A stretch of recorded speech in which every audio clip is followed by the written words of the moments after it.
ജഗതക്കാരണം പരം. ഞാനും ബ്രഹ്മാവും പരമശിവനും നിങ്ങൾ മൂന്നും ഒന്നാണ്, വേറെ വേറെയായിട്ട് കാണരുത്. ഒരേ ഈശ്വരൻ തന്നെയാണ് എല്ലാ ദേവതകളായിട്ടും മാറി നിൽക്കുന്നത്. ഇന്ദ്രനായിട്ടും വർമ്മനായിട്ടും ശിവനായിട്ടും വിഷ്ണുവായിട്ടും ഒക്കെ നിൽക്കുന്നതാരാ? ഒരേ പരബ്രഹ്മം തന്നെയാണ്. അത് മനസ്സിലാക്കുക വേണ്ടത്. ഒന്നും വേറെയാണെന്ന് കരുതണ്ടെന്നർത്ഥം. ഇപ്പൊ ശിവനെ പൂജിച്ചാലും വിഷ്ണുവിനെ പൂജിക്കുകയാണെങ്കിലും അവസാനം എന്താ പൂർണ്ണ വിഷ്ണുവഞ്ചരിയിൽ പറയുക, ഇത പൂർവം പ്രാണബുദ്ധി ദേഹധർമാധികാരത അങ്ങനെ സങ്കല്പമൊക്കെ ചെല്ലിയിട്ട് അവസാനം പറയും തത് സർവം ബ്രഹ്മാർപ്പണം ഭവതു. എല്ലാ കർമ്മവും ഞാൻ ആർക്ക് സമർപ്പിക്കുന്നു? പരബ്രഹ്മത്തിനായി, പരമാത്മസ്വരൂപത്തിനായി സമർപ്പിക്കുന്നു.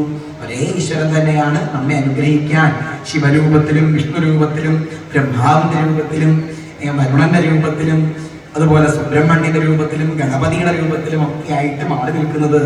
ഒരിക്കലും ദേവതകളുടെ പേരില് ഇതാണ് ശരി, ഈ ദേവതയെ മാത്രമേ വിളിക്കാവൂ, മറ്റുള്ള ദേവതകളെ